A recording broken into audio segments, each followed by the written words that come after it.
नमस्कार साथियों, good morning. आपका द एन के स्टडी के यूट्यूब चैनल पर मैं नवीन कुमार एक बार फिर से स्वागत करता हूं। तो नए शिक्षा आयोग के गठन में देरी से फंसेगी शिक्षक भर्ती। जी हां, सरकार के प्राथमिकता में ये नया शिक्षा सेवा चयन आयोग है, लेकिन लगातार उपेक्षा का शिकार हो रहा है। लगातार जो है कि बहुत धीमे गति से इस आयोग के गठन में कार्य चल रहा है। जो पहले भी विज्ञापन जारी हुए थे असिस्टेंट प्रोफेसर टीजीटी और पीजीटी के, सरकार चाहती तो उसका एग्ज़ाम उसी समय करवा लिया जाता, लेकिन सरकार के ये वरीयताक्रम में स्थान नहीं था। इसलिए सरकार ने इसको लगातार जो है कि अपने वरीयताक्रम में लास्ट पायदान पर रखा, और इसी का नतीजा है कि आज लाखों अभ्यर्थी, जो 14 लाख लोगों ने फॉर्म भरा है दोनों ही टीजीटी पीजीटी और असिस्टेंट प्रोफेसर के लिए, वे परेशान है, हताश है, निराश है। जो बाहर आकर तैयारी करते हैं वो तो बहुत ज़्यादा ही परेशान है सरकार के इस रवैये के चलते। तो नए शिक्षा सेवा चयन आयोग के गठन से संबंधित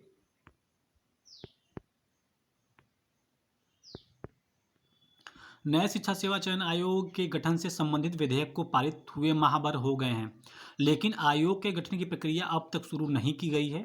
यह साल बीतने में सिर्फ 3.5 माह बाकी है और अगले वर्ष लोकसभा के चुनाव हैं। अगर आयोग जल्द क्रियाशील नहीं हुआ तो आगामी शिक्षक भर्तियों में चुनाव आचार संहिता का अड़ंगा लग सकता है। जी हाँ, अधियाचन प्राप्त हो चुके हैं, एलटी का अधियाचन प्राप्त हो चुका है, जीआईसी का अधियाचन प्राप्त हो चुका है, लेकिन न जाने क्यों जो है कि उत्तर प्रदेश लोक सेवा आयोग से जब ये कंफर्म हो चुका है कि उत्तर प्रदेश लोक सेवा आयोग से एलटी और जीआईसी का फॉर्म आने वाला है, विज्ञापन जारी किया जाएगा, तो फिर किस चीज़ का इंतजार किया जा रहा है? या फिर हो सकता है कि सरकार जो चाहे कि नया शिक्षा सेवा चयन आयोग से ये विज्ञापन जारी करे। वैसे भी टीजीटी पीजीटी के जो और असिस्टेंट प्रोफेसर के फॉर्म 1 साल पूर्व ही भरे जा चुके हैं, लेकिन अभी तक जो है कि लगातार चर्चा यही रही कि इस पेपर सेटिंग, मॉडरेशन, अध्यक्ष का कार्यकाल, कोरम इत्यादि की बातें की जाती रही, और इसी में जो है कि सरकार ने समय गवा दिया। और नया शिक्षा सेवा चयन आयोग को एक माह बीत चुके हैं, उसके अप्रूवल हुए राज्यपाल से और विधान परिषद से, लेकिन उसके बाद भी जो है कि अभी तक ये क्रियाशील नहीं हो सका है। तो प्रदेश के अशासकीय सहायता प्राप्त माध्यमिक विद्यालयों में सहायक अध्यापक, टीजीटी प्रवक्ता, पीजीटी के 4,163 पदों पर भर्ती के लिए आवेदन की प्रक्रिया अगस्त 2022 में शुरू हो चुकी है। नए आयोग के गठन के इंतजार में यह भर्ती फंसी हुई है। भर्ती प्रक्रिया शुरू हो चुकी है, इसलिए आचार संहिता का इस पर असर नहीं पड़ेगा। अर्थात जो पूर्व में विज्ञापन जारी हो चुके हैं उस पर आचार संहिता का प्रभाव नहीं पड़ेगा, लेकिन अगर एक बार जो है कि आचार संहिता लोकसभा चुनाव को देखते हुए लागू कर दिया गया तो फिर उसके बाद नए विज्ञापन नहीं आ सकेंगे। और सरकार भी शायद यही चाहती है, और सरकार के पास एक बहाना शायद मिल जाएगा कि कि आचार संहिता लागू है तो फिर विज्ञापन कैसे जारी करें।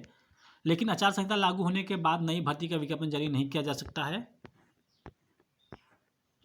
अशासकीय माध्यमिक विद्यालयों जितने पदों पर भर्ती प्रक्रिया चल रही है उससे 3 गुना अधिक पद रिक्त पड़े हैं।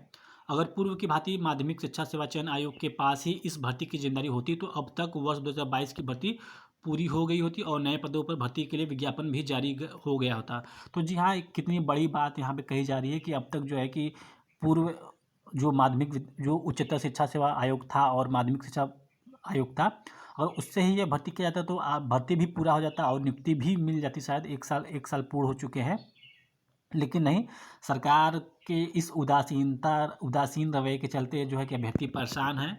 इससे शायद सरकार को कोई लेना देना नहीं होता कि अभ्यर्थी कितना ही परेशान हो जाए। तो आयोग का गठन समय से नहीं हुआ तो नई भर्ती के लिए लंबा इंतजार करना होगा। यही हाल अशासकीय सहायता प्राप्त महाविद्यालयों का भी है। अशासकीय महाविद्यालयों में असिस्टेंट प्रोफेसर के 1017 पदों पर भर्ती के लिए आवेदन की प्रक्रिया अगस्त 2022 में पूरी हो चुकी है। पिछले साल और इस वर्ष जून में बड़ी संख्या में शिक्षकों के रिटायर होने के बाद सैकड़ों पद खाली हुए हैं। तो अभी जो सैकड़ों पद खाली हुए हैं उसको सरकार जो तुरंत इस पुराने विज्ञापन में जोड़े।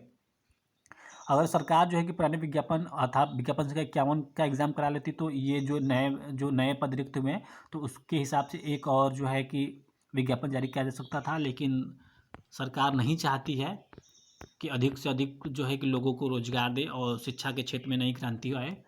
सरकार तो केवल यही ढिंढोरा पीटती है समय समय पर कि उसने शिक्षा के क्षेत्र में बहुत बड़ी जो है कि क्रांति ला दी है, और हमेशा लगातार यही प्रयास करती है।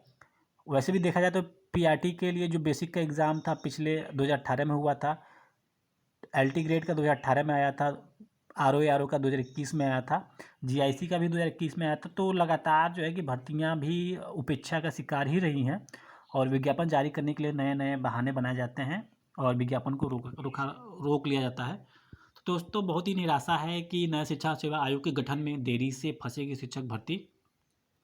आगामी चुनाव तिथि घोषित होते ही लग जाएगा आचार संहिता का डंगा। तो अभ्यर्थियों के लिए बहुत ही परेशानी का सबब बना हुआ है। अभ्यर्थी हताश से ओवर एज हो रहे हैं, लेकिन सरकार उदासीन है।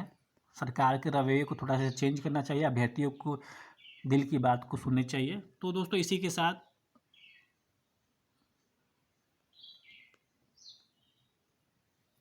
द एन के स्टोरी से जुड़ने के लिए बहुत बहुत धन्यवाद।